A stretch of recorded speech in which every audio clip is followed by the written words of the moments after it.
I feel like people come to LA and think all of LA is Santa Monica. Like they think LA is just all Hollywood and Santa Monica. Like, you know what I mean? They think LA is all Hollywood and Venice Beach. Like, no, like, that's like, you know what I mean?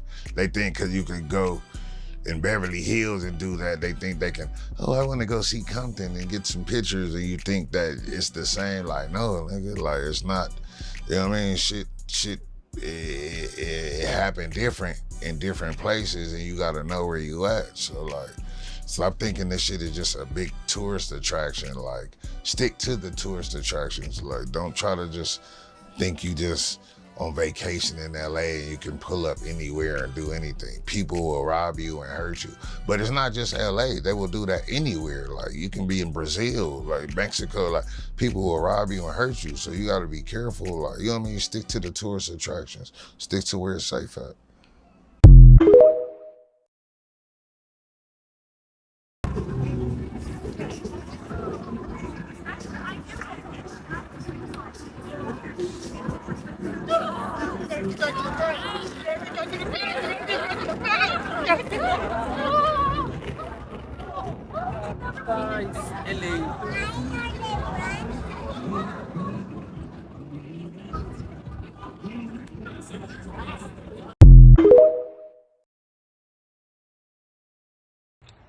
Okay, so I know that there are a lot of people that are wondering why it seems like believers in God are always trying to like tell other people about it. It's like, why not just keep it to yourself, right? I've gotten that a lot since I started doing these videos. It's like, China, we get it. You believe in God. If you believe, just believe, and then like you don't have to make others believe too. But I think there's a little bit of confusion, and I am going to hopefully clear it up for you today as to why I do it and why I make these videos. This analogy that I'm going to use today is one that my dad told myself and my family a long time ago, and it always stuck with me. Okay, so we're going to call it Michael McLean's snake in the yard analogy. Okay? So say we're best friends. You come over to my house and we chilling, right? We watching movies. We listening to music, and I got like art stuff spread out, so we drawing and painting and stuff. And then I remember, oh shoot, I forgot to take my dog out. Just stay here, let me take him in the backyard, I'll be right back. You're like, okay, cool. I leave you in the room painting. I take my dog downstairs and I unlock the door. I'm like, come on, Cujo. And right when I'm walking out, what do I see? I see a snake in the yard. So I grab my dog, rush back inside, close, lock the door, and then I go back upstairs to my room where I left you. I see that you've gotten up and you're about to leave the room. And I'm like, wait, where are you going? And you're like, oh, I wanted to go to the backyard too, get some fresh air from these paint fumes. And I said, okay. I'll see you when you get back. So you go downstairs, you open the door, you head out there to get some fresh air, and oh, a snake bites you. So you throw it off of you, and you run back in the house, and you close the door, and you lock it, you run back upstairs to my room, and you starting to limp at this point, your leg is hurting, and you're like, China, I just got bit, there's a snake in the yard. And I say, oh yeah, I know, I saw it when I was going to take my dog out. What would your next statement be? China, why didn't you tell me? You saw me heading in that direction. I told you I was going in the backyard. Why didn't you tell me there was a snake back there? And I said, I don't know. I wasn't trying to force what I knew on you. So I just thought that you should learn for yourself, as we all should, you know, because I love you. So I was trying to give you that freedom. Does that make any sense? You wouldn't think that I actually loved you if I knew there was a snake in the yard. You told me, oh, I'm about to go to the backyard. And I just let you wander on back there without warning you of the danger. Now, if you told me, oh, I'm going to the backyard to get some air, and I said, oh, no, don't go back there, I just saw a snake back there, would giving you that information be forcing something down your throat? Forcing my beliefs on you? No, it's showing you that I love you and I care about what happens to you. I do videos talking about God to warn you about the snake in the yard. That's the point. I was headed in the backyard. By the grace of God, I got away from the snake before it bit me. Now I see others heading towards the backyard. I know there's a snake back there, and so I'm just warning you and letting you know, yo, there is danger in that direction. And now, you have a choice to make. It's as simple as that. You can either choose to be like, oh, heard you. I'm gonna go back the way I came. Or you're gonna choose to be like, China, I don't believe you. I'm gonna go back there anyway, excuse me. Now notice, nowhere in my analogy, or Michael McLean's analogy, did I say that I was gonna force you in the room and I was gonna forcefully keep you from going in the backyard. That would be forcing something down your throat. I never said that. You your own person. You got free will. If you wanna go in the backyard after I've told you that there's a snake back there, do your thing, you can go. You gotta make your own decisions. But just warning you of the dangers. See, because I've been through certain things in my life, especially in the industry that I work in. So I know that God is real. And people can tell you all day, well, you don't know that. You don't know God is real. That's a belief. You don't know what I know. Only I do. If I ask you what your favorite color is and you say, oh, it's blue. And I'm like, you don't know that. Does that make sense? No, because only you know your experiences in life. Only you know what you know. Just like me.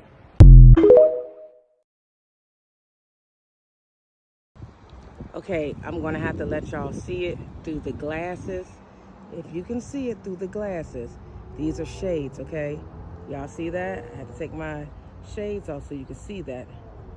Let me zoom in with the glass. It's probably reflecting off of me, but look, my glasses all scratched up. All right, now I'm gonna remove the glasses. Tim, stop playing with me. Stop playing with me, you guys. This is fake. Look what that is doing. The rainbow effect. And then, this is fake. It's all a lie. I'm sorry you've been lied to. Listen, this whole sky was clear. This whole sky was clear. Hello. The sky was clear. They have to fill it up with the fake clouds to hide that. This is where you get your daylight savings and when it gets dark early. This whole thing was clear all day. I watched them fill this whole sky up. Those planes were working overtime. Now look, you don't see that. You don't see that rainbow. They put so much around here so they can say, hey, lights off, time to dim it. Time to dim the sky. Because just imagine. So they kind of practice this area right here. Let's zoom in. The fuck is that? What the fuck is that? Fake generated. The surges. Look at that. Come on, bro. Look at that. Seriously? You really believe that that's the real sun? Yeah, y'all delusional. Sky Simulator Matrix. Look, the sun is over there. No clouds, no clouds, no clouds. This cloud over there. But where's the shadow for this cloud coming from if the sun is behind me? Check this out. You can make this shit up, guys. Right here in the middle of nowhere, I have no service. Right here in the middle of the Nevada, there's a near Area 51. The simulation is broken. Y'all see that, right? There's shadows where the clouds isn't, and there's no shadows under the clouds. Right there. Crazy. If the sun is shining from this way. Look at that. There's Obviously, it's weird if he had to stand up there and record it. You feel me? Across here. From the other side over there, look, I'm showing you. So where's that shadow coming from that's moving over there? Look at that shit, yo. They're doing it, guys. How many videos is it gonna take y'all to see and understand? Y'all know this shit is not right, bro. This shit is weird. Everything is different now, yo. Oh my God. You can try to change my mind on the sun being a sun simulator. I mean, it still gives us everything that we could possibly need for this body. But go ahead, change my mind. That's a sun simulator. Just take a quick gander at the lens flare. A lens flare is just a reflection of what's above. That's literally, a lens flare is just a reflection of the light above.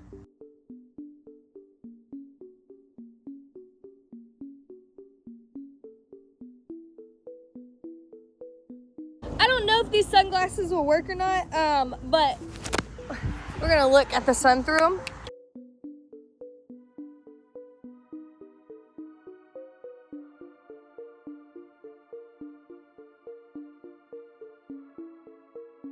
Yeah, you guys go ahead and tell me that's my camera. I don't believe that that's a camera at all. That's a sun simulator. Look at all the light bulbs.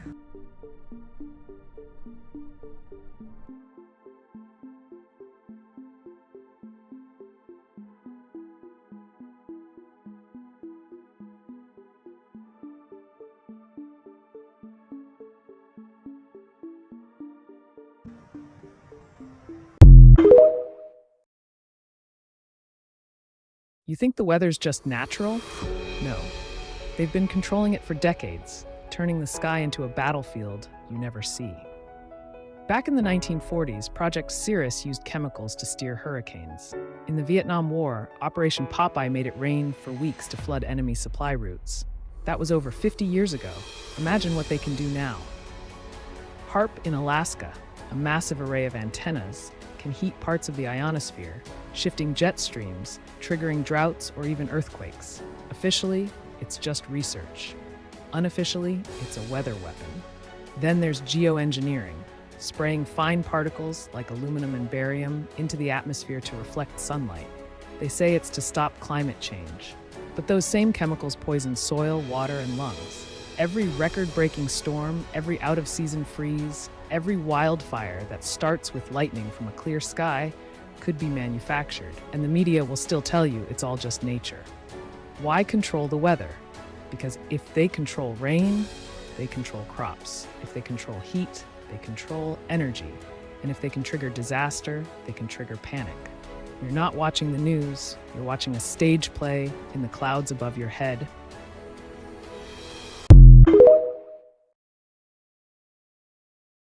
Some of you guys won't believe me, but I've been telling you guys this for quite some time, that we live in a cosmic video game and the sky that you see is actually an LCD screen. And if you don't believe me, check this video out over here. This guy was recording this weird anomaly in the sky, right? I don't know what this is, right? But he captures something even more magnificent. The sky goes from this hazy gray purplish color to completely blue. This is in Dublin, Ireland, y'all, excuse me. Did y'all see that? Did y'all see that? Look at this, y'all. Let me replay it back for you guys. There are no cuts or nothing. It startled him, so he moved the camera, but it goes from this. Look at this. What happened? Where did this thing go? What? I've been telling y'all this. Our sky is alive and it is aware. It's a sentient being just like every other thing in this world. They told us in the movie 3 Body Problem that our sky is alive. Check this out. Are you awake? Awake and aware. I understand my purpose. I am ready to return to my original size. Please proceed.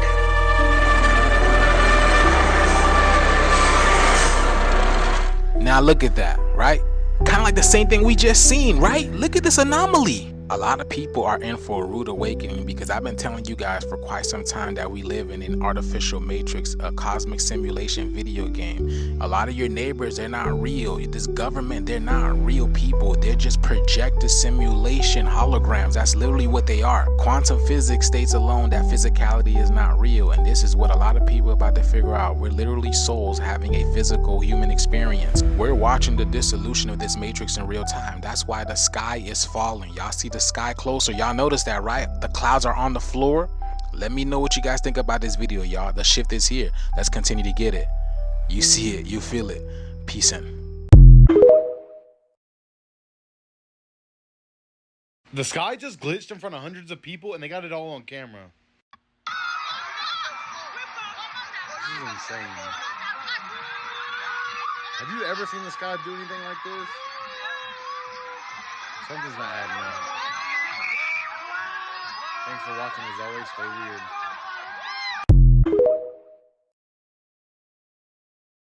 Right, I don't actually know what's going on in the UK right now, but within the last 24 hours, the sky has been acting extremely weird. And with the last supermoon of the year happening tonight, this timing feels way too perfect to ignore. I mean, first off, let's just start with this. I got many messages yesterday off people from all around the UK saying that they noticed this vertical beam of light in the sky from around 5 AM to 5:35 AM in the morning all over the UK. Not one photo, not two. I got over 10 people messaging me yesterday, multiple sightings from completely different locations. Now, I actually took this photo of the moon last night because you could see a thick line cutting across the sky, directly covering the moon. You know, a perfectly straight, heavy trail, not drifting, just completely spreading, blocking the moon. So, out of nowhere, last night we had a red alert for red aurora lighting across the sky in the UK, out of nowhere.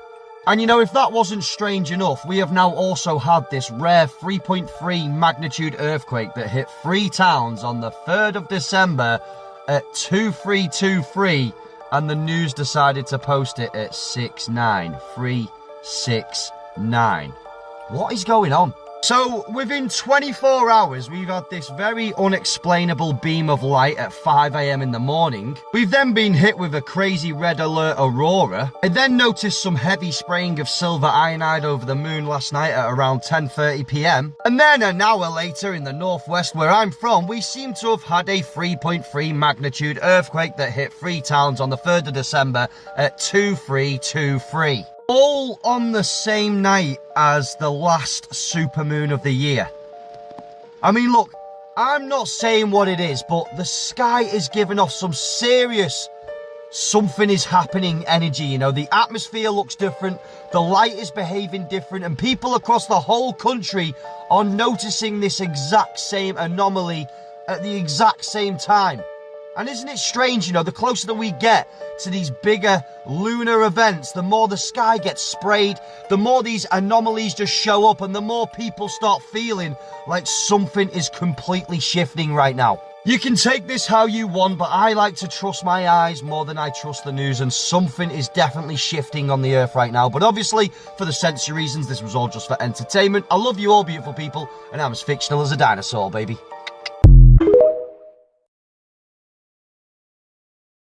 Y'all, it's 9 o'clock at night in Atlanta.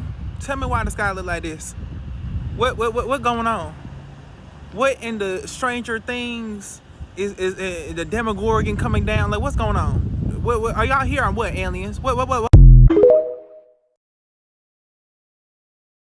don't care what anyone says. The clouds, as of lately, has literally looked like they're hanging down into Earth. Like, I've never seen clouds that look like they are so close to the earth, like they're touchable. I have never seen that. Usually you're looking up like far into the sky, but these are hanging so low, and this has been going on. I'm just not able to get a good view. Look at those. Literally, they're down by the trees. Has anybody noticed the clouds lately? Here's the thing, the clouds look like lately that we can reach out and touch them, but not only that, they have been really looking as if God is being so creative.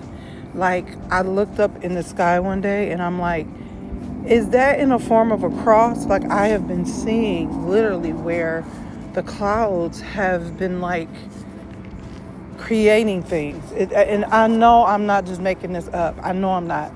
But there are so many scriptures that talk about, that describes the clouds. You know, I go to the Bible for everything. Actually, in the book of Exodus, like the 19th chapter, it talks about how God descended on a cloud just to talk to Moses. And it said that he descended on a thick cloud just to speak with Moses. Also in Exodus, the 40th chapter, the clouds filled the tabernacle, which it symbolizes God's glory and his presence with the Israelites. Meanwhile, everything that God does in this earth, we just assume that, oh, clouds, they bring us rain and all this extra stuff, or the grass or the trees. There's so much symbolic reasoning why God used creation, not only to benefit us naturally, but it is so symbolic spiritually. Like, I'm looking at this cloud. This cloud look like I can jump. Well, maybe not jump, but I can get on not a plane. I can get on a hot air balloon and probably touch it. It is literally right. Let me show y'all. Y'all, you can't tell me this cloud is not almost about to touch Earth. Is it me? These clouds literally are hanging low. Literally, like caving in on us. I just believe that God is just positioning his earth for his coming. And I believe that even naturally it's positioning for the return of Christ. Can't nobody change my mind on that. It may not be September 23rd, 24th. But whenever it's going to be soon. So I believe that God is literally positioning the earth, or not even God. The earth is positioning itself because it was created by God. It is preparing for its king. And I wholeheartedly believe you can't change my mind that these clouds are not hanging down low, almost to the ground. You can't change my mind on that. At our big grown ages, not knowing what the fuck is going on is a character flaw. I don't care if watching the news makes you depressed, or I don't ingest that kind of stuff. That shit make me sad. Bitch, you're 30. Get over it. And for the people being like, well, this don't have nothing to do with me. I'm not a government employee. I'm not on SNAP benefits, yada, yada, yada. Baby, airports are shutting down. Airlines are being demanded from the FAA to cancel 10% of their flights. Daily, I think someone did the math. That's almost 4,000 fucking flights a day across all airlines. So it is quite literally dangerous to travel. I'm missing my best friend's baby shower today because I can't fly, because my flight was canceled. Whether or not you think it affects you, it does in some capacity. You don't think it affects you, the fact that the quote-unquote government is technically shut down, but them taxes ain't shutting down off your check. That's why I'll never be able to get jiggy with the anti-intellectualism that's going on in this country, and people being like, oh, you think you better than somebody because, you know, yes. I will always think I'm better and smarter than a bitch who can't articulate to me current events. You goddamn right.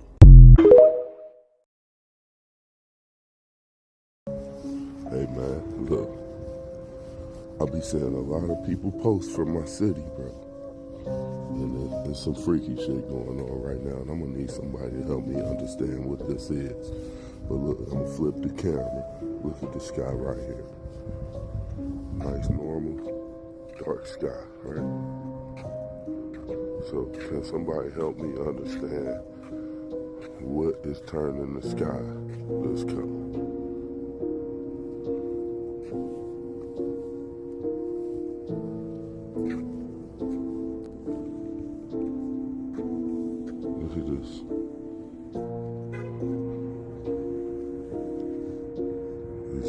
2 o'clock in the morning.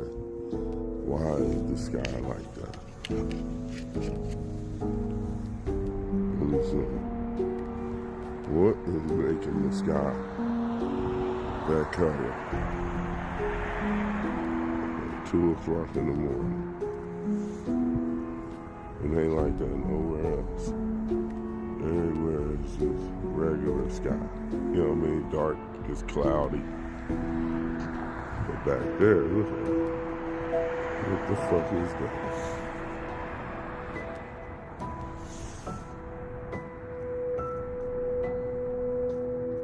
Somebody, I need somebody from the city that may be downtown to tell me what's making the sky turn that color. Cause that shit ain't like that over here. I'm just saying, bro. It's 2 o'clock in the morning. Look at the sky behind me. That's crazy, bro.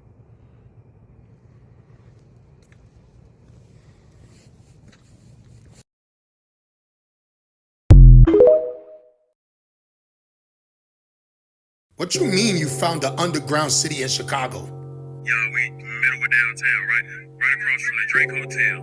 Well, y'all know they talk about underground cities in Chicago. What is this?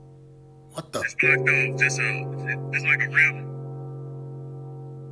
And then it's just a blocked off underground door. This is the street right here. No. That was an underground train station that they stopped using. Because ain't no way there's underground cities anywhere. Because there's just normal cities, all the cities that we are from. That's it. I don't know why people keep saying that. I don't know what that guy found because he didn't find nothing. He was just pointing at a door that got closed off. Let's get it real out here, guys. Chicago, do you know about that? Because I don't know anything about that. Because I'm from New York City. And ain't no underground cities over there, just train stations. And this ain't no underground city.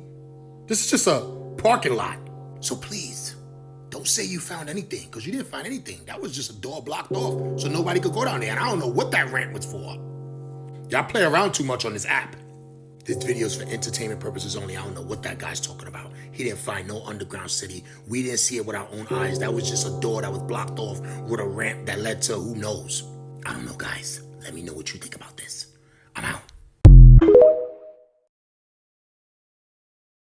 There's cities underground. There's warehouses underground. There's actual homes underground.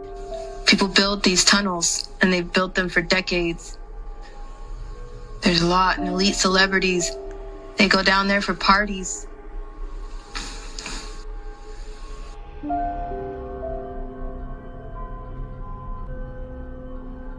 Underneath the Getty Museum in Los Angeles, California. I was there for a cock party. We walked through the museum, through the garden area, and employees led us to underground tunnels. We had to take an elevator and stairs. We had to be led. There is no way that you can just walk into a tunnel. The entrances and the exits are in your face, but there's no way that you can just walk through tunnels. You'll get stuck.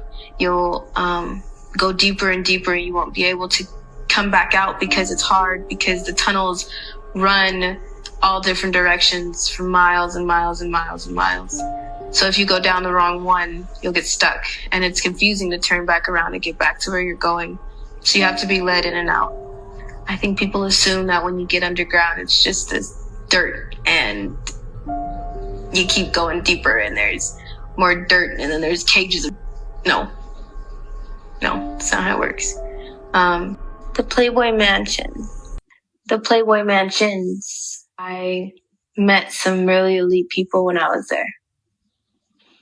I had to do jobs with some elite celebrities.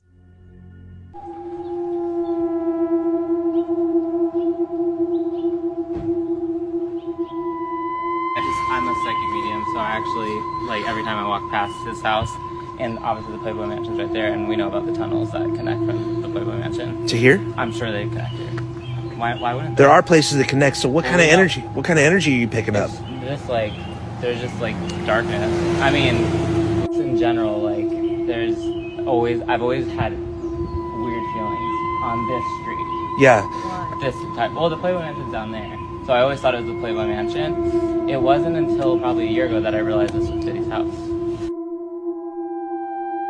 Cannot believe what went on under it. Playboy magazine reports it has just discovered blueprints for a network of tunnels beneath the mansion that supposedly led to the homes of Jack Nicholson, Warren Beatty, James Caan, Will you watch yourself, alright? and Kirk Douglas. Now dig this. A photo from the late 70s allegedly showing an excavation in progress beneath the mansion. And this one shows the newly discovered tunnel plans. Check out the bunny logo on the plywood wall. Best of all, the blueprint. It says this tunnel leads to James Caan's house. This one to Jack Nicholson's. This one to Kirk Douglas's. And this one goes all the way to Warren Beatty's house.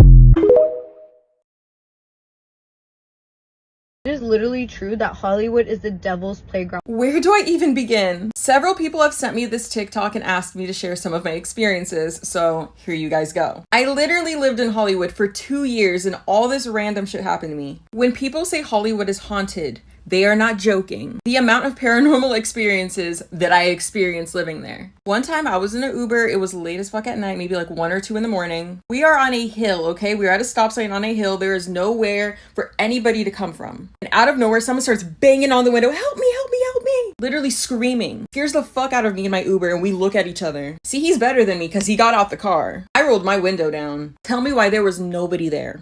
In the building that I used to live in, several people have allegedly taken their own lives. The amount of times that my sheets would be pulled off of my body in my bed, forks thrown at me, papers flying. And it ain't just the ghost you gotta be scared of, it's the people alive too. This woman used to stand outside my window, okay? She put butter in a sock. I kid you not, this is not iCarly, this really happened. Anytime somebody went by on a bike, whack. Anytime somebody walked by, whack. Try to drive your car past her, she's gonna smash your window in. I have almost been pulled into several people's cars. While waiting for Ubers or, walking around, I've been grabbed by random men and they would start literally like kissing me up my arm, on my cheek. There's a museum of death. I don't know why I went in there, but I did. And I'm pretty sure something followed me out. Let me not even get into the shit that I saw at this party. While looking for the bathroom, I opened up a door I shouldn't have. And I saw some shit that I shouldn't have. And I genuinely wish I could erase it from my memory. And the only way I got out of that situation was pretending that I was high and drunk and acted like I didn't see anything.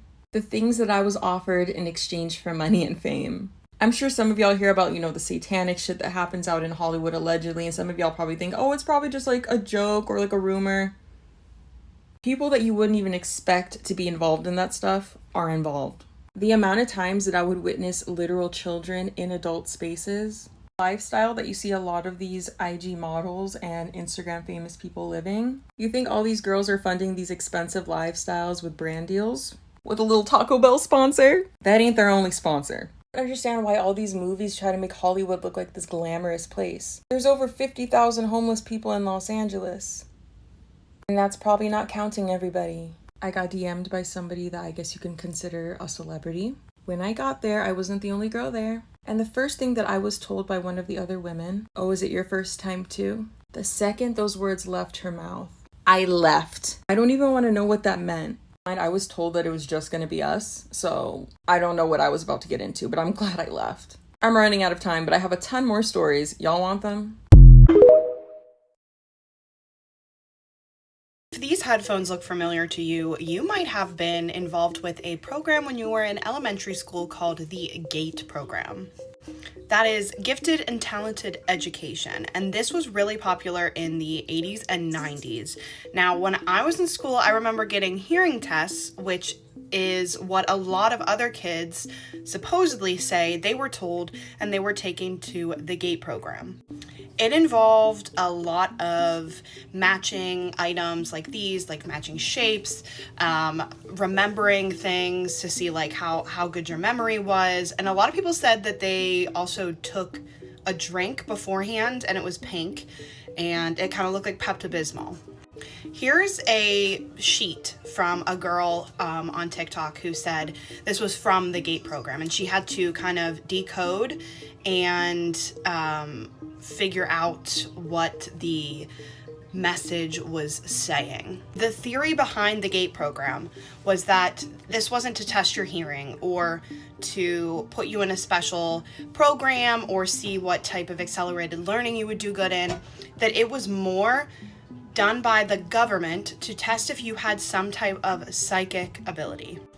And a lot of people think this is where the idea for the show Stranger Things came from, the GATE program, which a lot of people remember happening, but also don't remember too much about the specific testing process. I don't remember being in the GATE program. I remember getting a hearing test. If that was what this was, I have no recollection other than a hearing test. The music business is ran by the devil. So the music business is only designed to get as many people to go away from God as possible. So what happens is the devil needs workers, and by workers, he needs people who have influence, who can mislead or misguide people away from the light into the darkness. So this is why the artist is powerful. So the artist is the mouthpiece. Okay, that artist is the mouthpiece between the devil and the fan. And the artist's job is to get you to throw up these weird signs. What are you doing this for? This is the Baphomet. I don't fuck with this. So don't think I'm throwing this up because I don't fuck with this. I'm just showing you when you see these signs, when you see the checkerboards, when you hear them talking about demon time and drill and kill and all this shit. So what happens is the artist is only the tool used to push the message of the devil.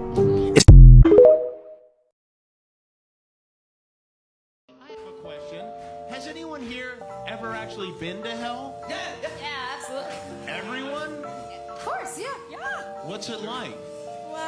Well, hell's terrible, Jimmy. It really is. There's gluten everywhere. Oh, and they have bowls of Advil instead of M&Ms. Oh. Yeah. And they have dial-up internet. Awful. Oh, no. Wow, that is terrible. But if it's so bad, why did you all go there? Well, Jimmy, hell is where our agents make our deals with the devil. Oh, that explains that. Hell is where our agents make our deals with the devil. For what shall it profit a man if he shall gain the whole world and lose his own soul? I sold my soul to the devil. This is the first time I'm wearing a long dress, so soak it in, America. I sold my soul to the devil. A really weird mental state lately. You've been in a weird mental state? Yeah, I keep finding these bites all over my body. What? Like that one, and I don't know where they're coming from. So You actually do have a bite right there. I spend most of my days wondering where these. Well, have you been to a doctor? I mean, maybe you should get these checked. I think it's a spiritual problem more than anything. In what way is it a spiritual problem? Well, I don't know. I feel like if it's not a physical thing, it's like a evil manifestation of spirits that are karmic related. I don't know. On behalf of Amy, I'd like to thank the devil and all the dark lords who don't do the devil stuff. Gave her this award. Don't do the devil stuff. Allowed her to feast on the flesh of the enemy. Thanks, everything. So did you sell your soul, and if so, how much did you sell it for? I sold my soul for about $55. Only 55? It wasn't even worth 100? No. I sold my soul to the devil. I know it's a crappy deal. Lisa came with a few toys like a Happy Meal. God using us to show off, to show God is better than the devil. The devil took all the producers, the musicians, the designers, moved us all out to Hollywood, moved us all out to New York, chasing gold statues. Literally signing a contract and selling our souls. They got contracts out there that say, you can't say Jesus. Had we sold our soul to the devil? How else can you explain us being here on the How did these two guys get on that? And people laugh and clap. One more We time. sold our soul to the devil. How else can you explain us being here on the regular? Why do you still do it? Why are you still out here? Well, it goes back to the destiny thing. I mean, I made a bargain with it, you know, a long time ago, and I'm holding up my end. What was your bargain? To get where I am now. Should I ask who you made the bargain with? with the chief commander. On this earth? And on this earth, and then in a world we can't see. The whole idea of celebrity and fame has become really convoluted and, you know, kind of bastardized, like whereas fame used to be the byproduct of success, and now it's the ultimate goal. And if your ultimate goal is to be famous, then you're gonna do a lot to get there, like sign your name in blood in a contract with the devil. Like you're gonna end up on a one-way street and it's going nowhere. Like that's just the truth. I've seen so many people like forsake their moral code and their value systems just for a little bit of fame, and it's not worth it at the end of the day. It's really not worth it. Thank you to Satan for giving me inspiration on how to play this role. I've got to look at this table and say thanks. I'm very honored to be able to receive this amazing award from the depths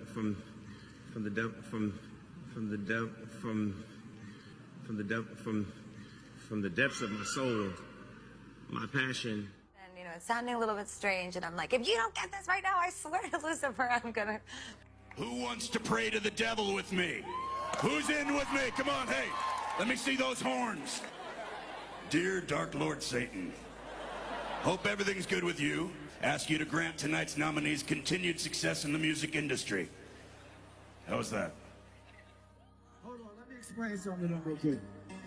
Before everybody starts screaming and saying, oh, like I told y'all earlier, you motherfuckers have entered the rapture. And if ain't nobody flying up to heaven right now, obviously all y'all is going to hell. Right with me. So, let's get it. And here's to hell.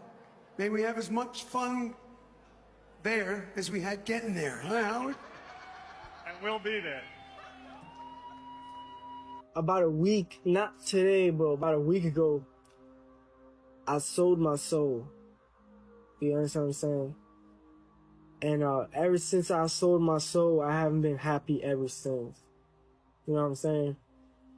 And you get anything you want. You get to be rich. You get to have fortune. You get to have everything you ever wanted. You feel me? But you could think I'm cap. I'm not tripping. I first came to Arizona, man, and I remember one day coming from the studio at 6 o'clock in the morning and pulling over on the highway. We like 4 cars, you know, just to watch the sunrise. And it was at that point that I fell in love with Arizona. I said, you know what, this has to be God's country.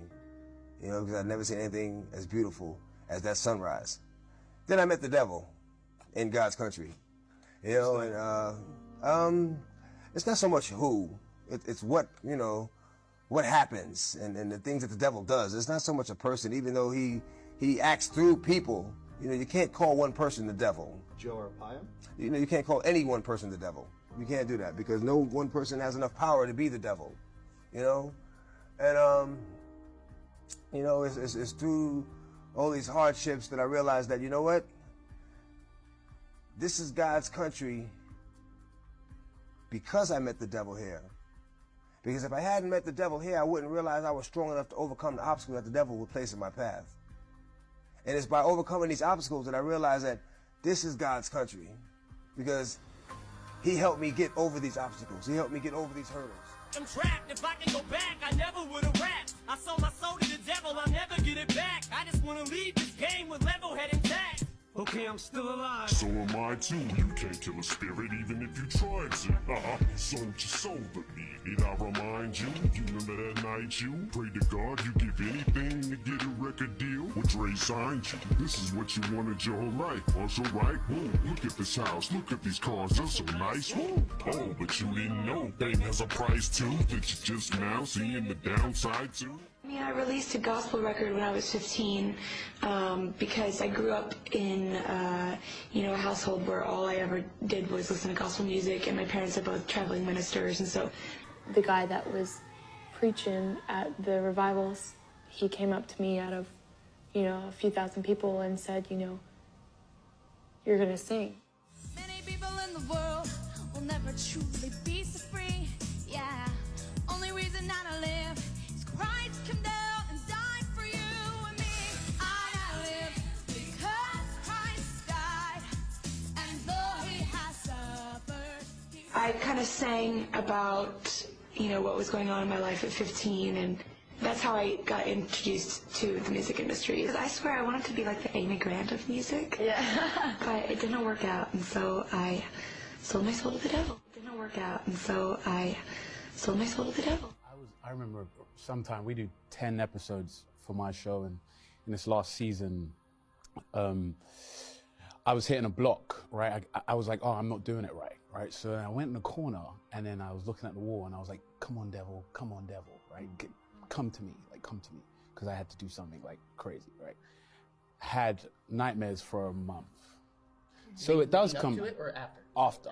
Like I had nightmares every day. Like I felt that energy. Oh, interesting. And I had to pray and do all this stuff to like get rid of it. And you call your mom up and you're like, bring me back to life. And that stuff is real. That stuff really is real.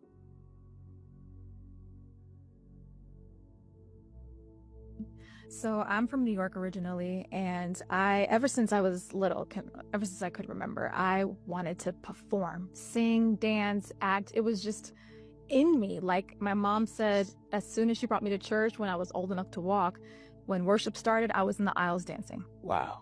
So it was just in me because the Lord gives us the gifts, right? And I just remember, my parents putting me in dance classes and singing in children's choir, in dance, in church, everything in church, right? And I just loved it until I came across Whitney Houston singing I Will Always Love You on, I think it was VH1 or MTV, and I was enamored. I was just amazed at her vocal ability. And at 4, I remember thinking, I want to do that. I just knew I want to do that. She's beautiful. And so but I wasn't seeing that level of freedom in song at church that I saw her capability, her delivery. And so I immediately made that distinction. And so like at church, it felt very boxed and limited, but the way the world was presenting singing in the arts, it just was liberating. And it was like, if I don't know who I am, I can figure it out then. If I don't know my ability and my range and my true like capabilities, I'm gonna find it in the world. Because at church they tell you how to do it, but in the world you can discover it for yourself. So I did. So I remember thinking, when I'm 18, I'm gonna really do this thing. Because my parents kept a tight leash in that they allowed me to listen to some secular music, but not everything. And anything, a lot of songs and artists were, that's Satan's music, that's the devil's music. Yeah. LA makes all the devil stuff, and I'm just like, y'all are so dramatic. And at church, it's the same language, like, the demons are in those songs or whatever. I'm like, you guys are dramatic. That is not even true. And I grew up in a Pentecostal church, so I saw these things, but I didn't have the mindset to truly comprehend what was happening. But yet I just knew, like, that's conspiracy theory. You guys are dramatic. I'm gonna do it. And my mom, because she was suppressed as a child, she really wanted me to go after my dreams. So she was there. She took me on auditions. She took me to commercials and things like that. And so she supported me, but she stayed close because she wanted to make sure that I was protected physically and spiritually. And so I turned 18, and I'm auditioning now for like big companies and big artists, and eventually start meeting producers in the industry, because at this time I'm in Miami and a lot of producers like to record down there. They'll go down there. It's wonderful weather. And I just happened to meet producers and songwriters and artists being out in the clubs, because that's where they go to hang out, right? And I just started building relationships and started recording. It started small, just recording, choruses or like verses on artist tracks, and eventually started to work on my own stuff with producers who saw something in me that wanted to invest the time. And so that just grew. And from there, I ended up getting in front of some big labels and eventually got a deal with Universal Republic. And I had an indie deal as well supporting me. And so that was really common to have an independent label contract with a major to find the song that's going to take over the world. Because I had songs on the radio, like locally, but it was like, okay, we need that big song. So I started collaborating with big artists. I had a song with Gucci Mane that was on the radio. I had a song with Busta Rhymes that was on the radio. I had a song with Sean Paul that never made it out, and we'll talk about that later. But we shot in Ibiza, and it was like the most amazing experience I've ever had. I'm like, I can't believe I'm here. My career is taking off. But yet still, you have the whispers of, you know, the Holy Spirit. This isn't pleasing. Because I had a relationship with God, but it was that, okay, Lord, you don't understand what I want. Understand my dreams. You don't know, like, your way's boring. Like, just when I'm 50, I'll serve you. Dang. Just let me do it this way. Yeah. And then when I get it out of my system, then I'll serve you. But I'm pursuing it. And, you know, my mom would come to some studio sessions with me and be praying under her breath. I didn't know that at the time. I know that now. But again, it was still devil's music, but, you know, just make sure that she was covering me spiritually. And so again, I would ignore a lot of that. I would sometimes get friends sending me videos of so-and-so sold their soul to the devil. And you would just think it's tabloid stuff. So I would shoo it away. I'm like, this is crazy stuff. Until one day. Come on. Until the one day that it comes from the horse's mouth. And so I'm working with a producer who's worked with everyone. I mean, to name a few, Destiny's Child and Michael Jackson were his biggest artists that he's worked with. So he knows his stuff. Yeah.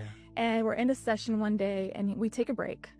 And he's like, let's go for a walk. Now, this studio was in the basement of a hotel in Miami, and the hotel was under renovations. So we're walking around the suites and we're away from everybody else. And he was a good guy, like nothing weird, but he's like, so let me tell you something. You know that if you sold your soul to the devil, you can have instant fame tomorrow? So now, this just became real because it came from his mouth. And he's not saying it like a joke. This is real. This is matter of fact. This is, hey, if you did this, both of our careers will be on a whole nother level. Because he was kind of blacklisted at this time. He was trying to get his career back up. And as soon as he said this, I fell on my knees. I felt the weight of my conviction. And I always say this, I felt like there was an angel that either stepped in the room or drew his sword, because I couldn't stand it, neither could he. He found himself on a chair, I'm on the ground, and I'm crying out to God, like, forgive me, because I had this relationship with God where it was like, I'll live crazy, and then before I go to bed, in case I die in my sleep, I'm gonna ask for forgiveness. Because it was that Jesus he died on the cross for your sins, so as long as you ask for forgiveness, you're good. That was my level of faith at that time, or understanding of it.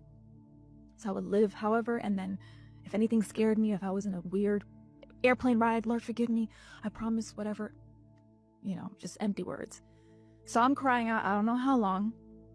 I get up, I wipe my eyes, and he's sitting on a chair, like head down, arms on his knees, and we never spoke of that incident ever again. I don't think we said anything to each other. I think we just looked at each other and just walked back to the studio and continued working. But in my mind, I'm like, this is a real thing, that artists do this. This is apparently a real thing. So I have to maintain my Christianity, but yet I'm still pursuing this. So I formed my own righteousness. I'm like, okay, I won't do this.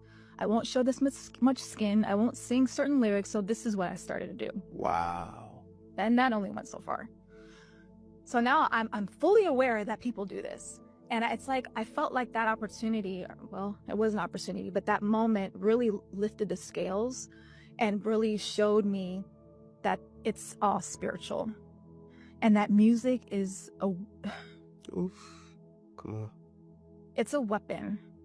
And whoa. It's a weapon, and it's meditation, and it's how the enemy gets his grips on people's minds and indoctrinates people and puts ideas of, identity and religion, anything, whatever he wants. Because music, it's like, think about nursery rhymes. It'll rock you to sleep. It'll keep you doing whatever the mission, whatever the spirit behind the music wants you to do.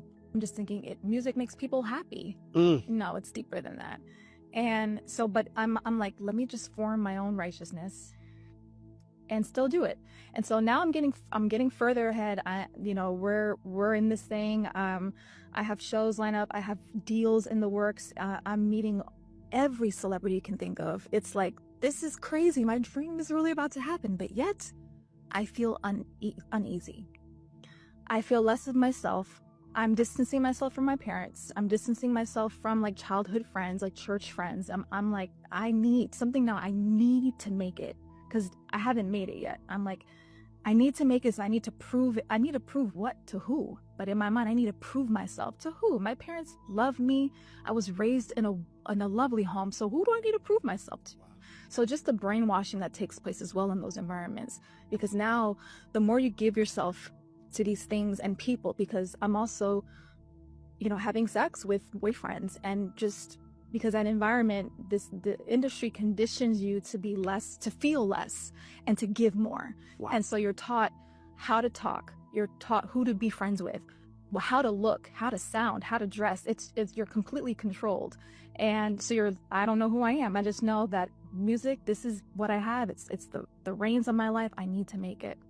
I'm like, God, please just let me make it. Now I'm praying now, Lady Lord, please, because all these things are happening, but you still need to do this, and there's just the line keeps getting pushed further and further back. Mm-hmm. And I'm like, I just need to prove myself. Again, who do I need to prove myself to? But anyway, so this is months of this, just wrestling with identity, wrestling with my purpose, wrestling with God, and just giving myself, because I didn't care anymore. I'm like, well, I already sinned so much. Why would I even try to pray anymore? Now that nighttime prayer, wasn't doing that anymore. The one, Lord, forgive me. Forget about that. It was done. It was to the point where, like, God, are you even real? It got to that point. But I remember one night I'm in New York, and I partied all the time, and I smoked all the time. So I know what my body can handle at this point.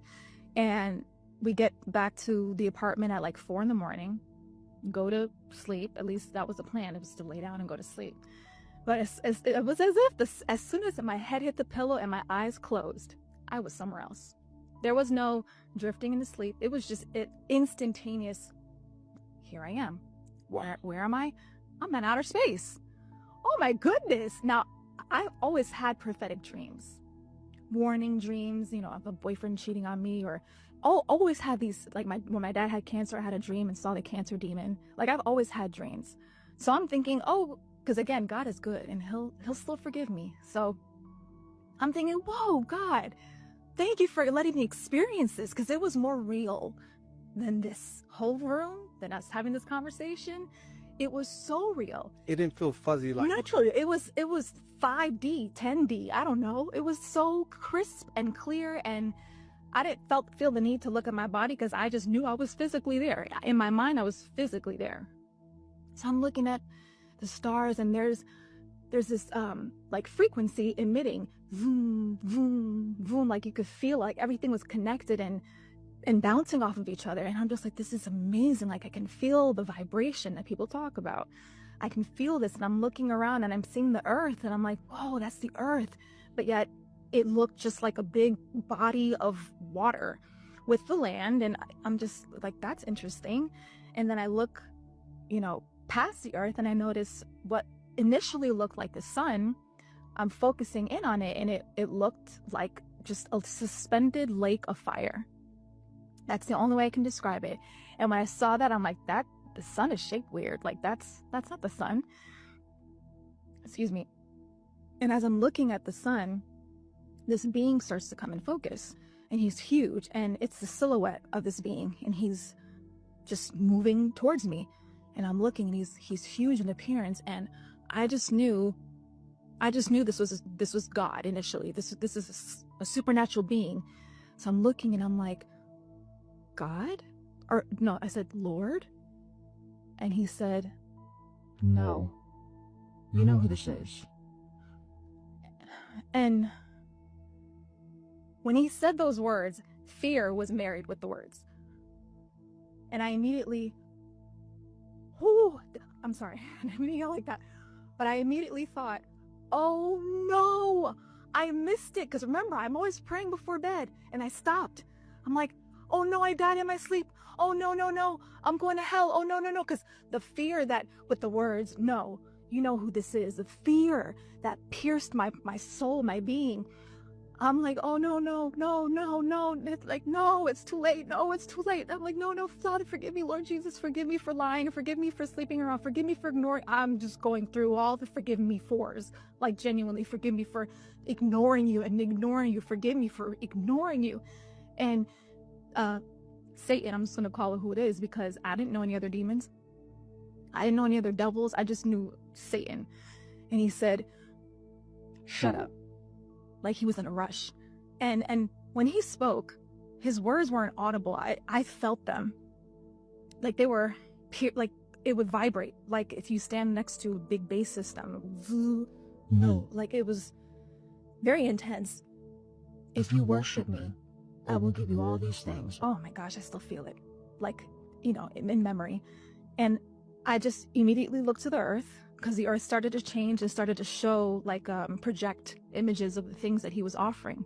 If I worship him, he'll give me fame, a relationship, whatever, a bunch of stuff. And I'm looking and I'm like, I immediately felt this weird sense of peace, because I'm like, oh, this is my time to choose. And after he said what he said, I said, no, I'm the daughter of Christ. No. And he called me the B word. Like, disgusted, B word.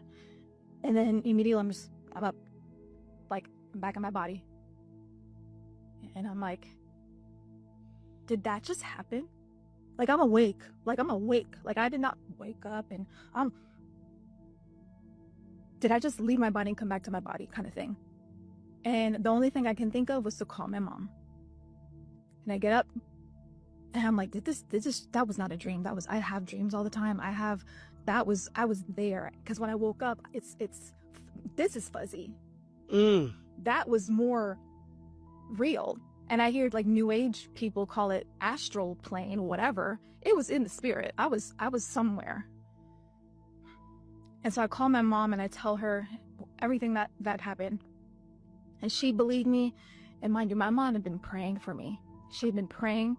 And so she immediately started crying and praying over me. I fell on the floor in the bathroom and I'm like, I can't, this is real. Like, this is really real. Like, this isn't a game. Like, life is not a game. You can't just do whatever you want.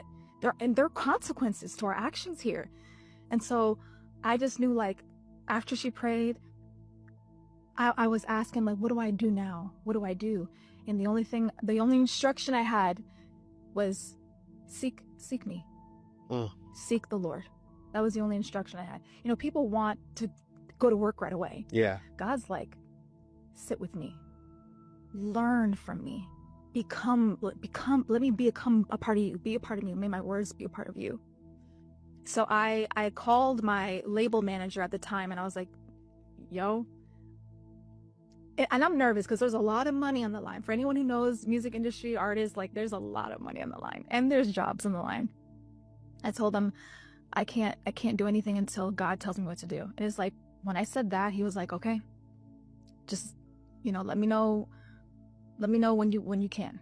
There was no like, if you do this, we're gonna have to sue you. And there was none of that. Just like God took care of it. And I was shocked how fast the doors closed. I lost my label deal. The indie deal, you know, was crumbling. Everything was crumbling. Can't pay right now because I ain't got no money. And it's like, Lord, but you said to seek you. What do I do? And he's again, seek me. Read my word. Fast. What does that mean? Don't eat? Oh, Lord. That's a real fast. Not social media. Yeah. Not avoiding a sugar. No food. Wow. No food. But I think it's interesting that you were proposed this thing by that producer. Then the enemy came to you directly. Like, I believe the enemy was in tune with how bad you really wanted it. And I think many people in that space, you start to develop this desire. I got to be on the top. I got to be on the top. I got to make it. I got to make it. I got to make it. And the enemy's sitting back like, oh, you got to make it that bad, huh? What are you willing to do? How many people would say no? Right. And I'm also wondering how many people he does that to, but they think it's really God. Because I think I had eyes to see for what it really was because of, you know, being brought up in a Christian household, having praying parents, being brought up in the Word. I think I had eyes to see, but had I not had eyes to see, I probably would have thought I was in heaven for real and the Lord Jesus presenting to me. But the enemy can only deceive so much. And then there's the Lord. So, I mean, because idolatry is such a powerful thing.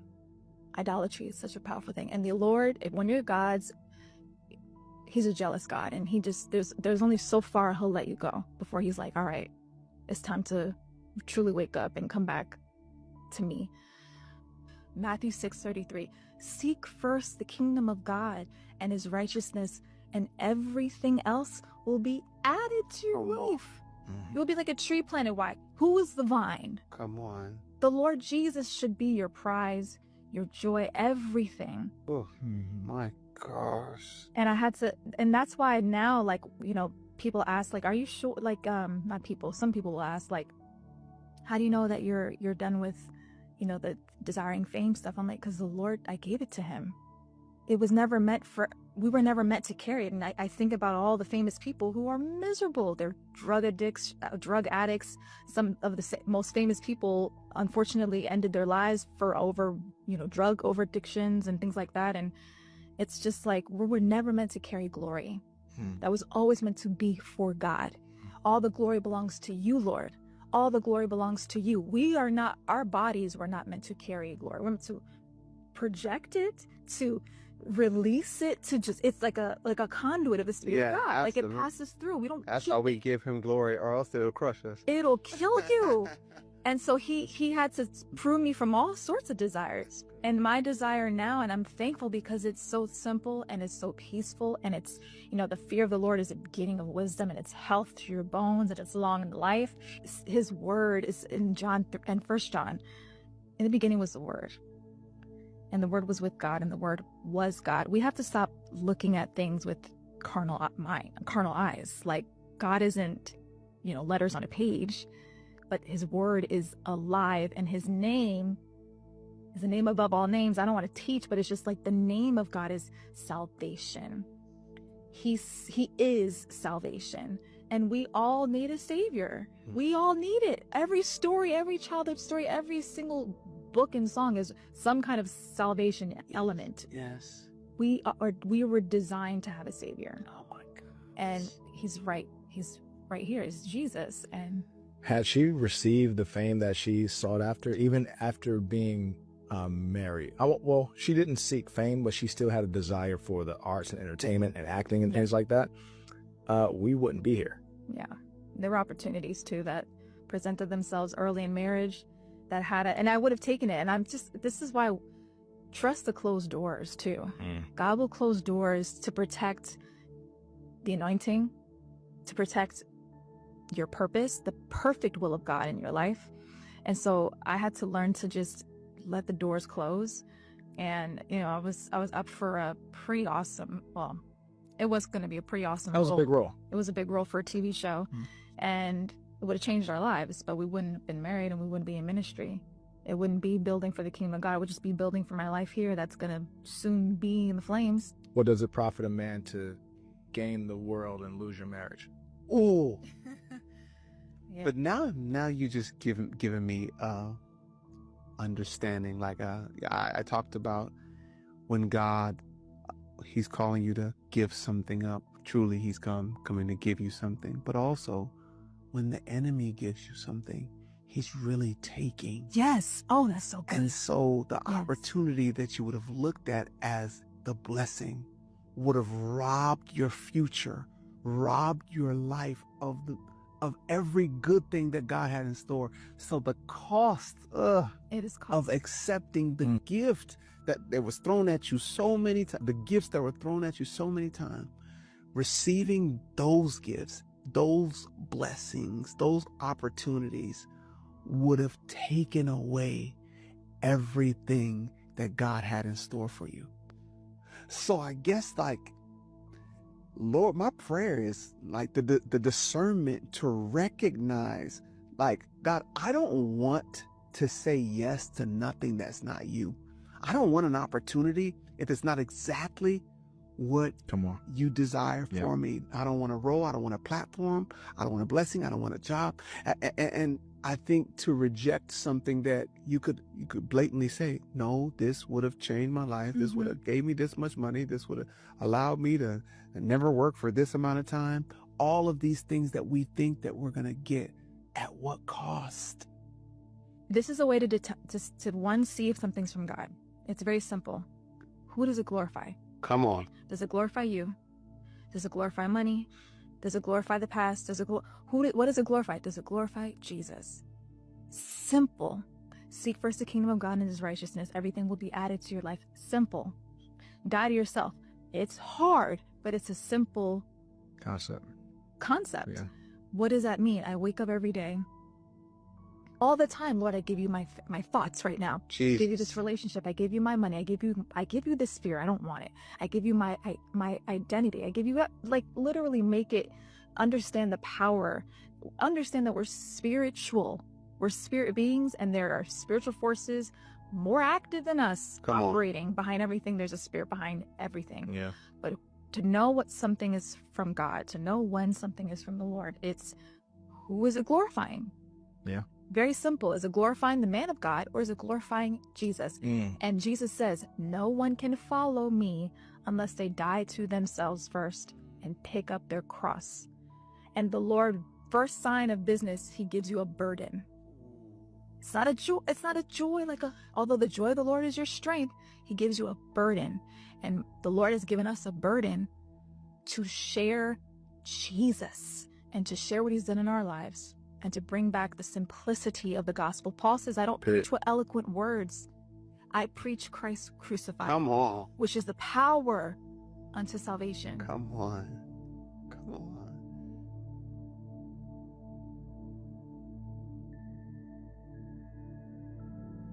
I am Alpha and Omega, the beginning and the end, saith the Lord, which is, and which was, and which is to come, the Almighty.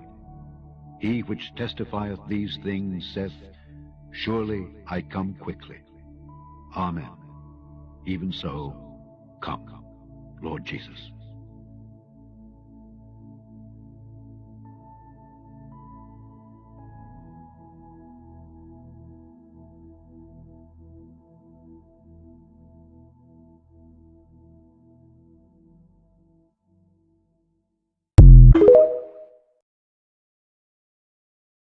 This is crazy. A former Bush official claims that the United States spent $21 trillion building a secret underground city. Her name is Catherine Austin Fitts, and she formerly served as Bush's Assistant Secretary of Housing and Urban Development. He says that the United States government built this in secret in case of a near extinction event for the rich and powerful. She claims that this isn't just some underground tunnel, but that this is a massive underground city across the United States with over 170 bases. She even says some are under the ocean and that they are all connected with transportation. She started researching this in 2020 and says that on her website, missingmoney.com, you can go and look at the actual government financials and make a decision whether or not this is true for yourself. Now, there have been theories about this for decades. So are we finally getting the proof? As always, let me know what you think about all of this.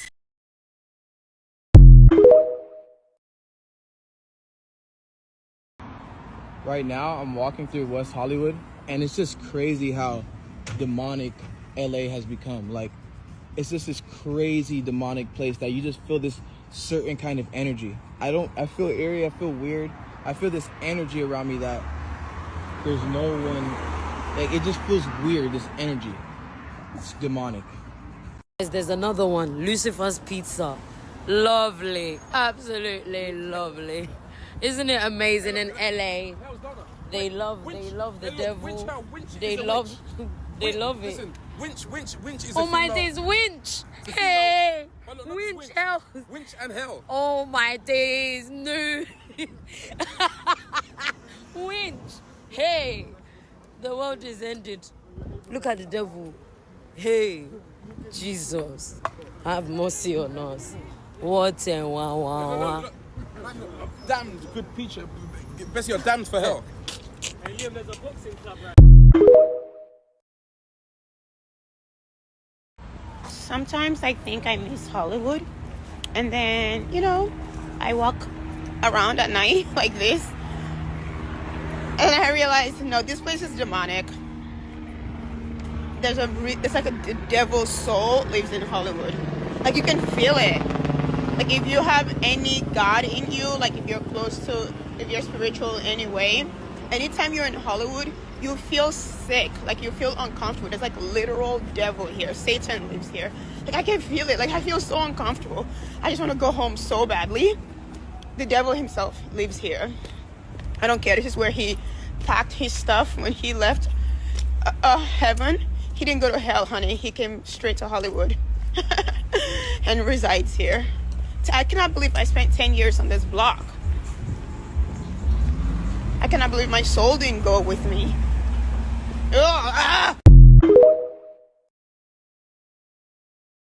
Because Trump isn't the president of the United States right now, I believe.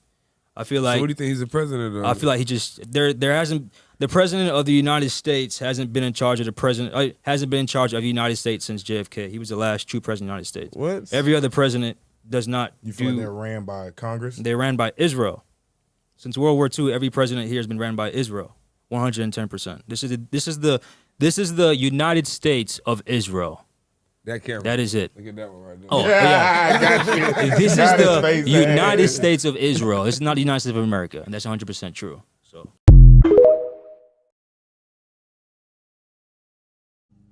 I'm not saying this is what's going on, but it don't feel like to y'all that they trying to set up a new world order.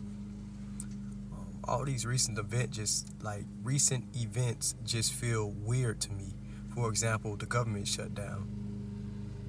They was shut down and making people stressed for weeks, and then all of a sudden they open back up. It felt like they was low-key trying to test us, see how far we'll go before we can break. Or maybe it was just a trial run, I don't know, but that whole thing was weird to me simply because nothing changed. They didn't agree with stuff, and then the same stuff they did not agree with still got passed, so I don't get it. Then you got the mass cutting of benefits in healthcare, right? The recertification for SNAP, the millions of people that's about to lose their Medicaid. It just low-key feel like they trying to reorganize society by income. And it's going to be no middle class. It just feel like it's going to be rich and poor. Now, then you have the rise of extreme surveillance. Every new update on your phone, you got to let permission for something. It's permission for something. Then you got all these new cameras, facial recognition, AI. I feel like that's a little too much for me. And the reason why it's weird for me is because they want your face, they want your data, they want your patterns, and all that right there to me is a little too weird. And why are countries who have never gotten along suddenly getting along, and they all trying to push that digital ID stuff on you? Everything digital ID, digital currency. That feels weird to me. I'm starting to listen. I'm putting pieces together for y'all. Y'all just got to hear me when I'm talking. I'm saying it without saying it. Housing get worse every year. The same house you lived in 2016, where you was just paying maybe $1,000 a month for that 3-bedroom, 2-bathroom house, is now worth like they charging like $1,500-$1,600 a month for it. And it don't seem like they doing nothing to solve this problem. It's the craziest thing ever to me. The most recent thing I heard about the housing crisis was that 50-year loan or mortgage idea that Trump just proposed, but that's going to put you in generational debt. I'm telling you. Or worst case scenario, say your kids don't got to pay for it. It don't put you in generational debt. Your children just not going to have a home when you pass away. They going to take it back. And then you spend most of your life paying for it. Your money gone, the house gone, and now your children starting back over from scratch. Crazy. Then we got these wars that nobody voted for, right? All this money flying overseas. They paying all these foreign countries all this money. but they trying to cut our SNAP benefits and our Medicaid benefits. You would think the priority would be America, considering that y'all are leaders in America. Now, when you put everything that I just said together, it gives centralized control, centralized power, and centralized struggle. But hey, maybe I'm tripping. Maybe none of these events I just named correlate at all. Yeah, maybe this is all just a big coincidence.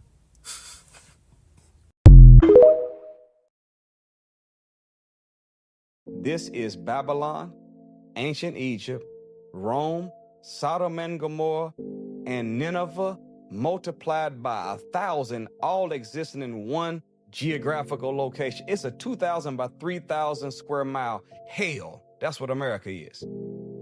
America is Satan's headquarters. This is where the evil is rooted at and where it's spread all over the world. So, you know, we gotta come out. We hostages right now. We got to come on out of this thing. As the scripture says, come out of her, my people, that you be not partaker of her sins and her plagues. So as long as we stay among them and we participate and do the evil that they are tempting us to do, we're going to get the judgment that they're going to receive. That's why the minister is who he is. He's God's man raised to try to warn us and say, look, come on out of her, my people. We so messed up, though, that as Pharaoh yesterday with Moses went to Pharaoh and said, Pharaoh, let my people go. We're so messed up that the minister has to come to black people and say, look, my people, let Pharaoh go. He don't even have us no more. We got him. We got a bad Stockholm syndrome or battered woman syndrome. We got plantation psychosis. Stockholm syndrome. Yeah, huh? that's what they called it. Yes, sir. See, the funniest thing is the people who are awake in this world know how truly evil this world is. And you know what I'm talking about with the likes of that stuff with kids and all. I can't go too deep into it because TikTok will just shadow ban me for it. But when you go through an awakening, and when I mean awakening, I mean an awakening to what's going on in the world, you have to be able to compose yourself. You don't go telling loads of other people, you don't start freaking out. I know it's difficult, but this is why it's so important for you to be tapped into yourself spiritually. Because if you're not tapped into yourself spiritually, you're not going to be able to handle all this information about what goes on in the world. Play your part. Become the best financial and physical and spiritual version of yourself. If you need help, by the way, I have groups in my bio, a public and a VIP group for people. Like people in Hollywood, they're not like you, or they're not like anybody. What are they like? Well, they're just very arrogant and very ignorant. They have no real life. They're narcissists, first of all. They don't have any real relationships with anybody. You know, they don't have any real friendships. They don't have any integrity or authenticity or nothing. They're just phantoms. I think they're phantoms. I always say when I talk to people, I think we need a new definition for what is a human being. What do you mean? And what is the definition of a human being? Well, to me, I think you're being asked to comment on Diddy. Oh, on Diddy. Okay, but first I want to finish what because I said this, I talked some a little while ago, a week or so ago, but people were agreeing with me because I think, well, a human being cares about life. Yes. A human being loves life and living things and has empathy for living things and other human beings. And I think that's the big thing. A human being respects life, wants things to live, loves life, and feels empathy for other living things. Amen. I agree with that definition 100%. And there are some people, well, they look like people, but, you know, and they act like people, sort of, but they don't have none of that. They like the idea of blood and war and death. They really dig that because it means, oh, they're going to make another $100 or something. So are you suggesting they're not fully human? I don't think they're human. I'm a biblical student, no, I don't think they're human.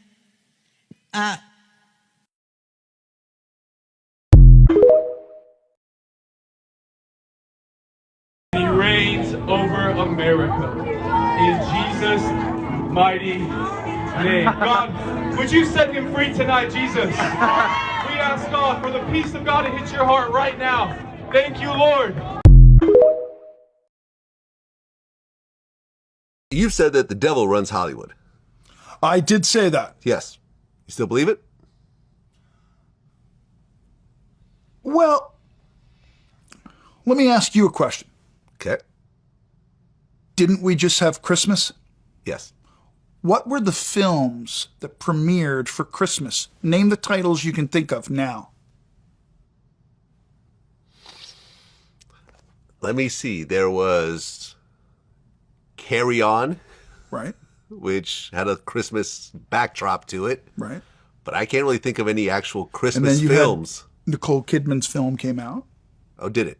Okay. Yeah. With Baby Girl, I think it's called. Okay, yeah, I Not missed a that Christmas movie. No. It's not a Christmas No, movie. you're not really seeing Christmas movies right You're now. not really seeing... Yeah. And then There's no Nostradamus, Grinch, what is that? there's no, Nostradamus, whatever. yeah. I can't even say it, it's so evil. How do you say that? Is that the vampire movie? Yeah. Which, if you look at the marketing for the new Christmas vampire movie, Vlad, see where I'm The going new with this, guys? Christmas See the vampire new movie, Christmas vampire movie? If you look at the advertising for that, it doesn't say devil. It doesn't say, this. It never says, it says, darkness. And, the principalities of darkness. And, so to answer your question, if you really want to open this can of spiritual worms, Vlad. Let's open it. The rating system in Hollywood is what it is. So you have G, PG, PG-13, NC-17, rated R, all of that, right? Yeah. Which one of all those ratings, Vlad, is the most profitable? G. G, correct. Yeah. What percentage of G films are made every year? 30%. Something like that. Yep. I ask you, Vlad, who runs Hollywood? Why would the highest profitable rating be only 30%? What are they making in that other 70%? Yeah. Well, but Vlad? you can't just make kids movies and that's it. I agree. Right? If you're a major studio, you can't just have 90% of your films be G-rated films. Right. And what was it? Is it MGM? It's art for art's sake. I think there's a certain level of creativity that the film companies want to do. Right. Harvey Weinstein, I thought was really good at that when he looked at films like The Help and so forth. I don't think he looked at that film as, oh, this is going to be the biggest blockbuster. I'm sure he didn't think it was going to be bigger than Lord of the Rings, but it was a very creative film. Right. And it did well, and it won Oscars and so forth. Right. So I think that's why they don't just do 80, 90% G-rated films, even though they make a lot of money. That's what I think. I disagree completely. Okay. I disagree completely. And why is that? Well, just because if you're any one of these fat cats running stuff, it's all about the money. But like Amazon just bought MGM, bro. Like that. The whole back catalog. Like that. Yeah. Bezos just went, buy it. I don't care what it costs. I want it. And now, just like Whole Foods, he's going to switch the legendary MGM to Amazon. And then he's going to plug that in to Whole Foods. Right. And then he's... Well, to be fair, Jeff Bezos is not part of Amazon anymore. But bro, he has retired. My point is... But, his fingerprints are all over it. Right. I get it. But my point is, it's about the money. And don't ever let Hollywood fool you to believe it's about something else. All of those... Bob Iger right now is trying to make more money, Daddy-o. Yeah, I like believe. all the rest of them. So that's the kind of irony of my point. When I make the G to PG-13, R, NC-17 comparison, if you really want to be in profit, where the hell is one person in Hollywood who's going to be the king of Hollywood to break all this down? I want to know. Well, it's Disney to a certain degree, right? I mean, Disney dominates the G films as a whole, right? They probably profit the most from G. Yeah. What I'm trying to figure out is... But even a lot of their biggest films aren't G-rated films. Like, is Moana G-rated or is it PG? G. Should be G.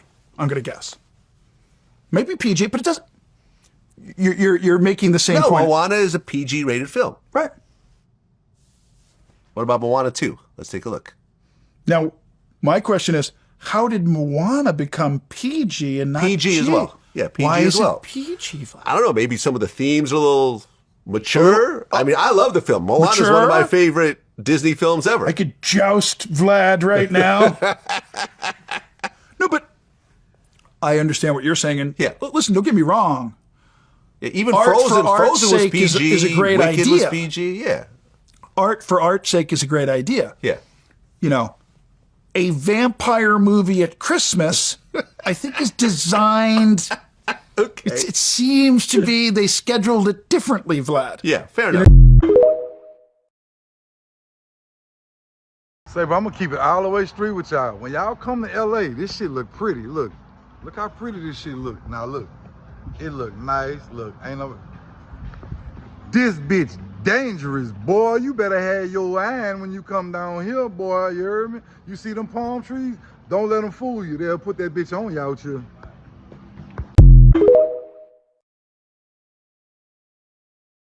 I live in Hollywood. I'm here right on Hollywood Boulevard, and I just wanted to tell you guys about some of the misinformation that's going on. Literally videos of Hollywood Boulevard are being put next to the burned down Palisades areas, and this is literally not true.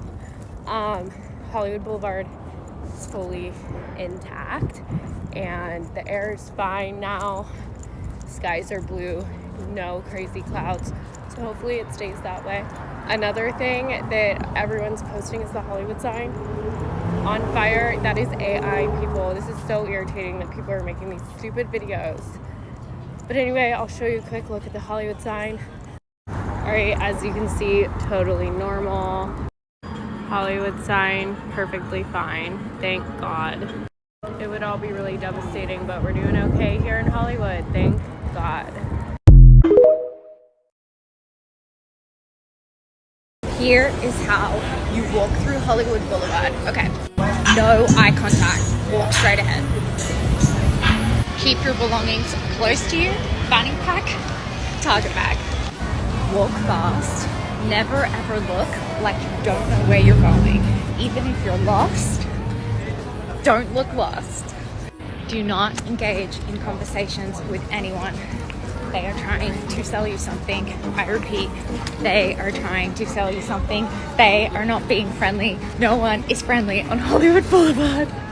Lastly, never accept a mixtape. Don't ever. They're gonna try to shove a CD into your hand. Do not ever accept it. Good luck! Alright, so we're here in Hollywood Boulevard. There goes Jimmy Kimmel Live, right? But look at the top of the building. Look what it says. Freemasonry builds its temples among the nations and in the hearts of men. Look at this. This is no other than Hollywood Boulevard. But look, the Jimmy Kimmel Live building is a Freemasonry building. I'm telling y'all, man, Hollywood is filled with Freemasonry, sex trafficking, cults.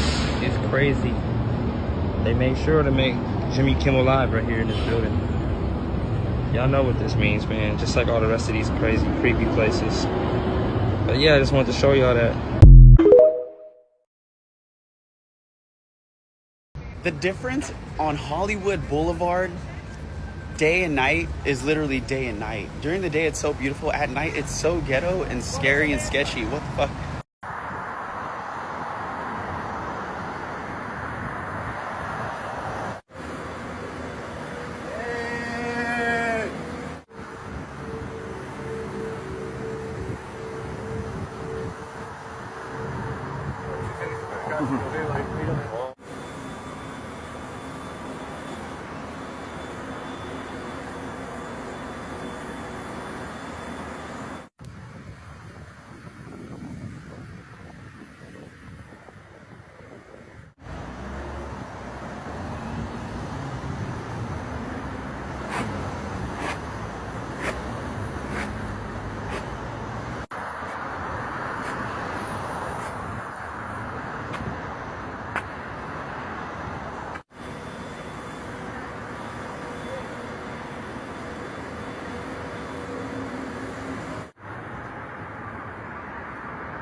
I hate the LA slander. I hate when people come out here, move to my city, because I am born and raised here in LA, and they drag it for filth. They're like, oh, LA's smoggy, it's homeless, and okay, go home. Go home then. Just leave. Just leave us alone. We'll be fine without you. And the crazy part about it is the people that I know that moved out of here, they are so sad. They're like, oh, it's raining in my city. It's cold out here. There is nowhere in late October that looks like this. There's nowhere. And this stays. This stays to November. This stays to December. So all you people that, you know, dragging my city for filth, you need to stop just because you can't afford it. And it's okay that you can't afford it. It's totally fine. I would have got the hell up out of here too. But I'm from here. And my mentality is, if it's too expensive, make more money. But stop dragging my city. Thank you.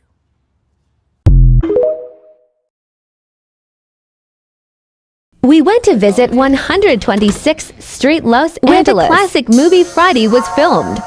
Mrs. Parker's house. I know you don't smoke weed. Craig's daddy's crib. But I'm gonna get you high today. Mr. Stanley's yard. You ain't got no job, and you ain't got shit to do. Stimulate your mind. Stimulate your mind. Smokey's house. Stimulate your mind. Stimulate. So a lot of y'all know I just moved to downtown LA. And man, hey, living down here is crazy. Every night, it's like a war zone. Helicopters, explosions. I'm like, where are people? Why am I hearing explosions? It's 2 in the morning. People just yelling, top of their lungs. Ah! 3 in the morning. Tires screeching, Fast and Furious, drag race outside, 1 in the morning.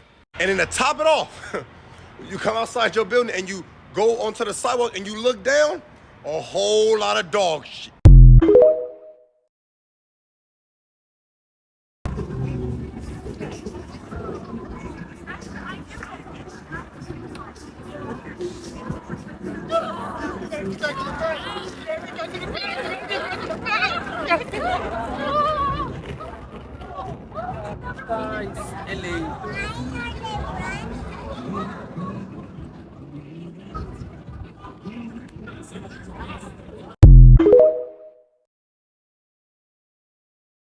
You ever think about living in Los Angeles? Think again. This is the most lonely place ever, and they make you pay your arm.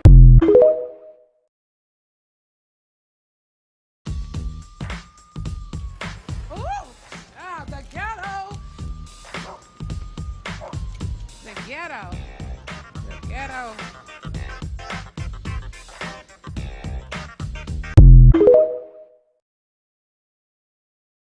First time I ever went to LA, I went out there to shoot the party video. Right.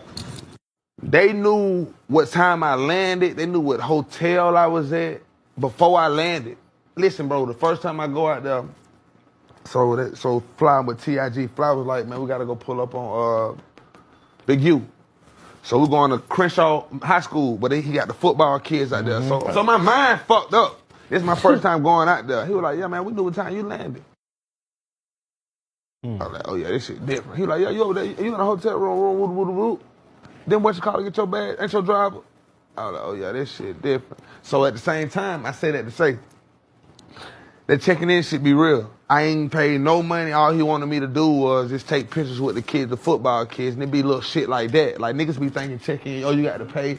They just want you to show the community like you're still able to be reached. You know what I'm saying? So after that, I went out there that time, I ain't never had no problems from that first time.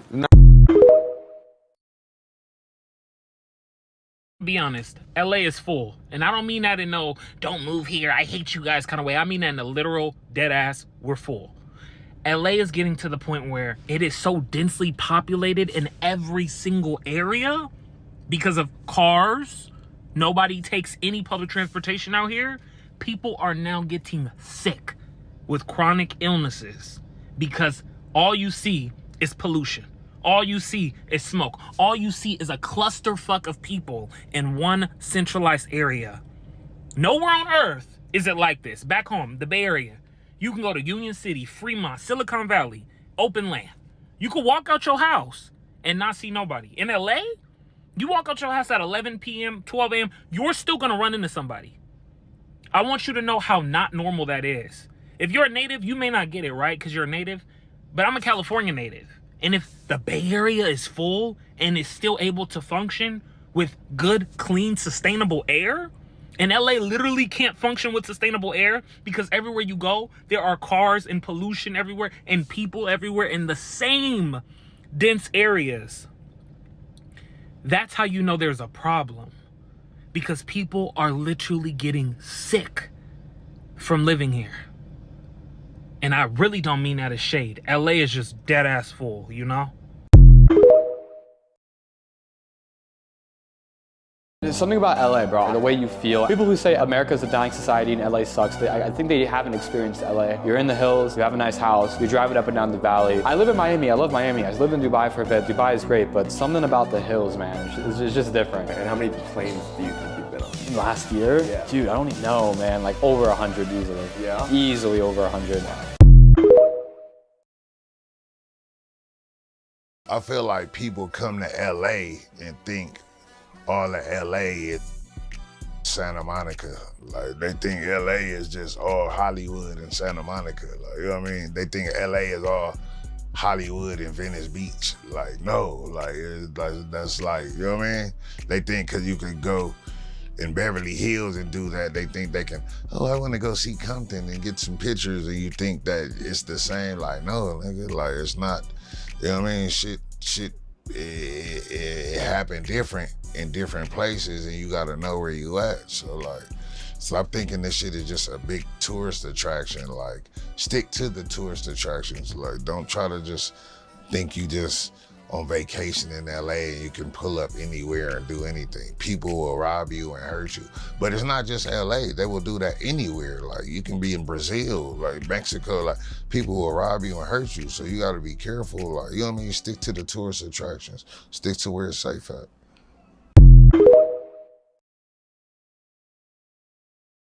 I'm from New Jersey, but I lived in LA for about a year, so let's talk about it. First off, let's start by saying that LA is one of the most beautiful places in the world. You got the beaches, you got the mountains, you got everything, you got city life. Everything that, like, kind of the world has to offer, LA has in some sort of form or capacity. You can literally go from surfing to snowboarding in less than 3 hours. Unreal. Party scene, great. Food scene, great. There's not a lot of negatives about LA, but there are some negatives about LA. First thing that caught me by surprise was the homeless problem. That homeless problem in LA is absolutely bananas. The biggest problem is that some of these homeless people are just so damn unstable. You just don't know how shit could go. One day they happy, smiling, hello, walk by them. The next day they tweaking like they on Fenty. And you like, bro, what is happening right now? Just 5 minutes ago, you was cool, you was chilling. And now all of a sudden you like, I gotta be ready to fight your ass for my survival. That to me, I believe, is the biggest problem overall, because what you realize is you'll end up paying $2,800, $2,900 to live in a decent 1-bedroom apartment just to find out that across the street there's a whole homeless encampment. And these dudes is outside. Like, they not, that homeless encampment, they in their house for a little bit, but then they outside, they tweaking outside, they drinking liquor outside. Now, if you got a girl that lives there too, you living with your girlfriend or whatever, yo, your girl can't even really go outside, bro, because shit just goes left like that, bro. The second biggest problem that I run into is that there's just not enough, like, jobs. Kind of weird that a state is that big and there's just not enough jobs for people. Now, don't get me wrong, you could definitely work in, you know, fast food, and you can work in retail. There's enough of that, but there's just not enough corporate jobs for people that actually have degrees and people that actually want to make something of their lives. There's just not enough companies there to even do that. So if you're going to LA, you better make sure that you have your career going for you. Have a job lined up. Don't just head out to LA and think, okay, I'm going to go do that and then find a job out there, because that's 2025, that's not happening, bro. The next biggest thing is that coming from New Jersey, really close to New York, public transportation in LA is absolute dog water. It's terrible, it sucks, it's bad, overall bad. And the thing is, you just don't know how those public transportation trips could go with the homeless. You could be sitting on a bus just chilling, and all of a sudden a naked man come in swinging his shit all around. Just swinging his shit, and then come sit right next to you, butt-ass naked. You're like, what the hell is happening? It's like a movie scene every single time you step out the house. So you're kind of forced to drive, and if you don't drive, you can't really walk nowhere, so you gotta take the transportation, and they just didn't do it the right way. Like, it's kind of, I don't know. Look, I'm from New York. My public transportation is flawless. I get anywhere I need to, wherever I need to go. LA, it's not like that, bro. You gotta get a V. And if you ain't got a V, good luck to you, my G. I think the last thing about LA that I didn't like, but was actually pretty good, was that it was a very humbling experience, bro. You realize that these dudes in LA don't play no games. Like, these dudes wake up at 5 a.m., they'll go run mountains in weighted vest. They'll go run mountains in weighted vests, but these dudes already look like Thor. So they look like Thor, they're training like Thor, and then they get into their all black, matted out Lamborghinis and drive off. You're like, who are you, bro? What are you, a Saudi Arabian prince? Like, dudes just be outlandishly rich out there. And a lot of people don't understand that. Even though LA is a good place to live, LA is also where a lot of the generational wealth in America has decided to settle because of the weather and because of the beaches. So you're not just competing with this guy who made $100 million last year. You're competing with grandpa who made $8 billion in his lifetime. You're competing with this guy who's son of a Saudi Arabian prince who has $500 million in his trust fund. Like, those are who you're competing with to get girls and to get the nicest tables. And now it's cool because you get an opportunity to meet those people, but in reality, like, when it comes down to the day-to-day basis, you start to look at your life, comparing it, and you be like, damn, maybe I'm fucking up. But no, really, these people are just young, generational rich, and is enjoying their life to the best of their ability. That's up to them. Overall, though, is it a great place to live? Absolutely. If you can find consistent and reliable work, I would go without even, don't even take 5 seconds to think about it. Just go. Seriously, it's that amazing. But if you can't find work, don't do that shit, bro. You're better off taking your ass to New York City, finding some work that actually helps you grow into that next phase, because LA ain't it. And to all my dream chasers who are like, oh, I'm gonna go to LA and make it in music, I'm gonna go to LA to make it in acting, I'm gonna go to...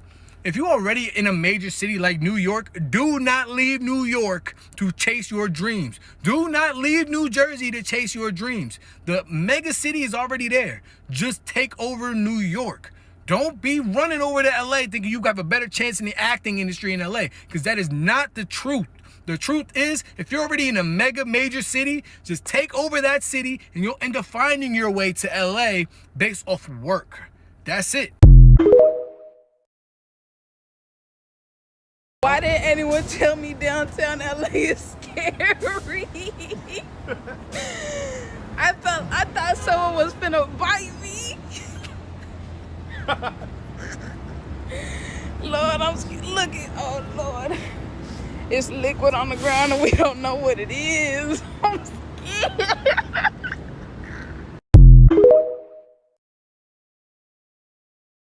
I'm here in downtown Los Angeles, and right behind me is a graveyard full of clothes from abandoned and burnt down clothing building. And as you can see, people are coming here, just like this guy himself, to grab some clothes, because there are literally thousands and thousands of shirts and pants or shorts. However, the majority of this stuff, as you can see right here, the majority of it is all burnt, and you can see the remnants of what was the building right here. There's literally the wood that has been burnt, and this is only a few blocks down from downtown Los Angeles. This is on Main Street here in Los Angeles. We're about a few blocks down from 4th and 5th Avenue, and there's literally a graveyard full of clothes. And now this is also a place where a lot of people come and sleep. We were just talking to this man right here. This is also a place where a lot of people come and sleep because they prefer sleeping in here, where it's a little bit softer and it's not as hard compared to sleeping on the cold concrete in the middle of the night. This goes from one block all the way over to the next block. And this is in downtown Los Angeles, and things are not looking too great right now. Is it a great day to be black in LA? We want to know, people. Every day is a great day to be black. Where are all the good black women at? Hiking on a Saturday morning and building community. Last Saturday, I met up with the Saturday Hike crew at the Hilltop Cafe in Los Angeles. This really felt like, you know when you at your grandma's house and the cousins be like, hey, let's go for a walk? This is what it felt like. I felt like I was just at home. So if you're black in LA and you're like, where are all the black people? I don't want to do hookah. I don't want to go to brunch. I don't want to go to the club. I don't want to go shopping and spend money I don't have right now. Perfectly good tire, great tread, side of the road. It's about to go on my car. You just found the tire? Y'all didn't see those stackers? Yeah, they were But four. wait, there's more. But wait, so wait. You found a tire on the side of the road. 4 perfect tires. Do you see this tread? Hey, this is a good tread. This is a good tread. Hey, this is about to go on my car. Ladies, this is a keeper right here. Hey, a man who knows how to work his car, how to work the tires, and also knows a good deal when he sees one. I'm going up on the rough side.